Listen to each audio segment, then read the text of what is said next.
Halo semua, salam sejahtera Malaysia, tuan-tuan dan puan. Terima kasih kerana masih setia bersama admin di dalam channel ini. Saudara-saudara yang amat dihormati semua, seperti yang kita sudah tahu sebelum ini, bahawa SPRM yang meminta dua anak bekas Perdana Menteri Tun Dr. Mahathir untuk mengisytiharkan harta, dan mereka meminta tempoh untuk perkara itu dapat dilaksanakan. Pada akhirnya, baru-baru ini, anak bekas Perdana Menteri Tun Dr. Mahathir Mohamad telah membuat kenyataan bahawa siasatan ke atas mereka, sasaran utamanya adalah bapa mereka, iaitu tidak lain dan tidak bukan Tun Mahathir. Nah, saudara-saudara, tuan-tuan dan puan yang amat dihormati semua, adakah SPRM yang menyiasat anak bekas Perdana Menteri ini, mereka juga menetapkan Mahathir sebagai sasaran utama? Kita berbalik kepada apa yang pernah dikatakan Datuk Seri Anwar Ibrahim sebelum ini, yang cuba untuk menangkap jerung-jerung penyakau pemimpin yang lama yang terlibat dengan rasuah merompak wang negara. Satu perkongsian daripada Syabuddin Husin ataupun Syabuddin.com. Bukan perkara pelik Tun Mahathir jadi sasaran siasatan SPRM. Kata mereka, walaupun mereka yang disiasat SPRM, tetapi suspek sebenar ialah Tun Mahathir. Bapa saya adalah suspek utama. Kami ada tanya, bapa saya disiasat berkenaan apa? Dan mereka tidak dapat memberikan maklumatnya kepada kami. Bolehkah Anda bayangkan, Anda diminta untuk berikan maklumat untuk digunakan bagi mendakwa bapa Anda, kata Mauzani dalam wawancara bersama Bloomberg minggu lalu. Ada yang didakwa oleh Mirzan dan Mauzani ini bukanlah sesuatu yang pelik, jauh sekali daripada memeranjatkan menurut Syabuddin. Kedua-dua anak Tun M itu pun tidak harus pura-pura terkejut. Kedua-dua mereka sepatutnya sedar sejak awal lagi, apabila mereka disiasat SPRM dan diminta mengisytiharkan aset kekayaan yang dimiliki, yang disasarkan bukanlah diri mereka. Sebagai anak bekas PM yang paling lama berkuasa, meski kekayaan yang mereka miliki disiasat SPRM, seluruh dunia percaya ia adalah atas bantuan serta pertolongan bapa mereka.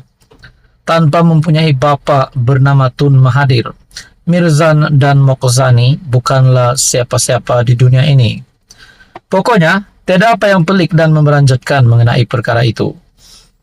Tambahan lagi, selama lebih 25 tahun berjuang untuk mendapatkan kerusi PM, kerusi Perdana Menteri, sudah beratus kali Anwar menyatakan jika beliau menjadi Perdana Menteri, Tun Mahathir dan Tun Daim Zainuddin adalah dua individu yang akan disiasat dan diselongkar kekayaannya.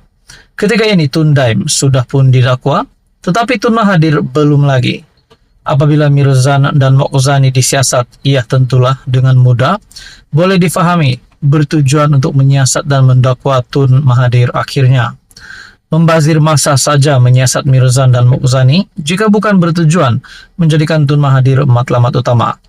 Menyiasat, mendakwa dan menghukum Tun Mahathir dan Tun Daim, dua orang individu maha kaya yang sering disebut Anwar, telah mengumpul kekayaan dengan cara merompak wang negara melalui kuasa yang mereka pegang adalah antara janji yang mengikat, bahkan memikat sebahagian rakyat untuk terus berjuang, memastikan Presiden PKR itu berjaya memenuhi impian menduduki kerusi PM. Kuasa sekarang dalam tangan Anwar dan beliau pasti akan menunaikan janjinya itu. Menyiasat, mendakwa dan menghukum Tun Mahathir dan Tun Daim adalah janji Anwar yang lebih besar daripada janji menurunkan harga minyak atau menurunkan harga barang yang dibising-bisingkan kebelakangan ini menurut Syabuddin. Adakah ini adalah sebenarnya misi Anwar Ibrahim untuk perjalanan Anwar Ibrahim dengan siasatan kata Mokozani dan Mirzan? Tidak lama lagi ini akan membawa kepada Mahathir akan didakwa seperti yang berlaku kepada Daim Zainuddin hari ini. Bahkan Daim Zainuddin dan istrinya yang sudah didakwa.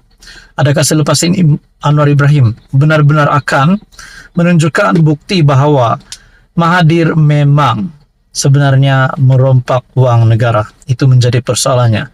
Namun yang kita tahu, dalam keadaan politik Mahathir memang sudah kritikal, bukanlah seorang ahli parlimen pun.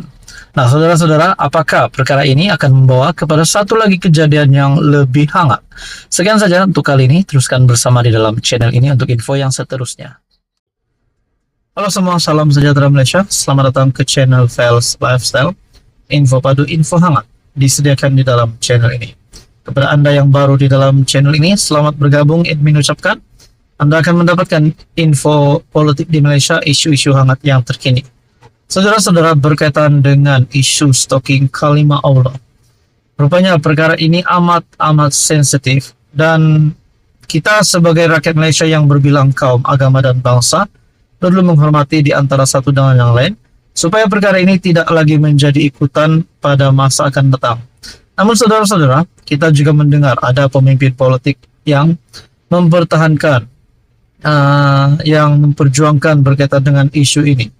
Dan ini membawa kepada satu tajuk berita hari ini yang saya nak kongsikan, di mana artikel daripada Malaysia Kini, polis tahan pemilik bengkel, beri amaran Akmal akan ditembak.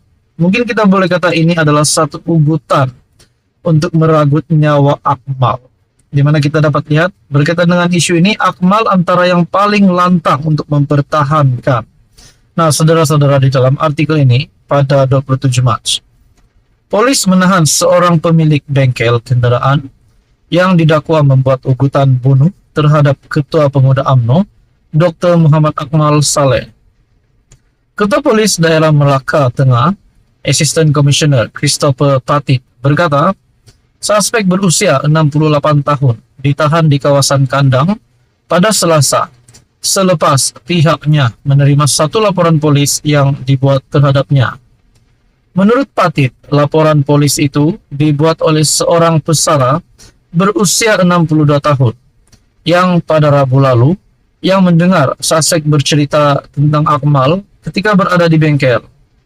Pesara tersebut mendakwa suspek memberitahunya Ketua Pemuda UMNO itu keterlaluan dalam isu kekemat dan akan ditembak mati suatu hari nanti. Pengadu hanya berdiam diri dan tidak melayan lelaki tersebut sebelum membuat laporan polis karena tidak berpuas hati dengan kata-kata ugutan suspek dan bimbang keselamatan Dr. Akmal yang juga adun merlimau itu, kata Patit kepada media. Tambahnya, ketika disoal siasat, suspek mengaku tidak berpuas hati dengan kenyataan Ketua Pemuda UMNO berhubung isu kekemat.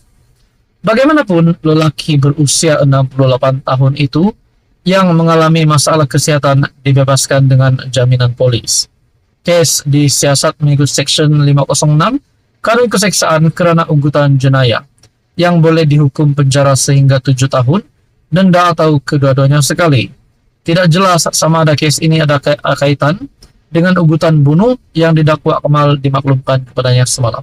Apa komentar Anda? Sekian saja, teruskan bersama di dalam channel ini untuk info yang seterusnya.